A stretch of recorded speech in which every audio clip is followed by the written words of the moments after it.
Friends, நான் இதுக்கு முன்னாடி ஒரு வீடியோல நான் சொல்லியிருந்தேன். நம்ம ஸ்கர்ட்டிங்கை பத்தி.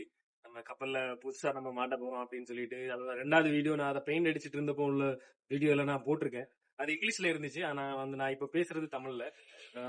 என்னன்னா, நம்ம இப்போ மொத்தமாவே ஃபிக்ஸ் பண்ணியாச்சு. ஃபிக்ஸ் பண்ணி கம்ப்ளீட் பண்ணியாச்சு. இந்த இது இப்போ பெயிண்டும் அடிச்சிருக்கோம். இப்போ சரி, அது இடமெல்லாம் இருந்தாலும் ஆனா பெயிண்ட் அடிச்சிருக்கோம். ஒரு இது இப்போ ஃபினிஷிங். இப்போ இதுக்கு முன்னாடி ஃபர்ஸ்ட் வீடியோல நீங்க பாத்திருப்பீங்க எவ்வளவு பெரிய ஹோல்லா இருந்துச்சு. ரொம்ப இது. ஏன்னா இப்போ இது போல்ட்ல ஃபிக்ஸ் பண்ணி வச்சிருக்காங்க. ஆனா இதுக்கு முன்னாடி போல்ட்டும் இருந்துச்சு. ஆனா சிமெண்ட் போட்டு மொத்தமா சீல் பண்ணி வச்சிருந்தாங்க. கேஸ் லீக் ஆகக்கூடாது அப்படின்னு சொல்லிட்டு. அதே மாதிரி கூலிங் இது வந்து அது கரெக்டா மெயின்டைன் ஆகணும் அப்படின்னு சொல்லிட்டு ஏதாவது லீக் ஆகக்கூடாதுன்னாக அந்த சிமெண்ட் வந்து போட்டிருந்தாங்க. நாங்க அந்த சிமெண்ட் இப்போ போடல.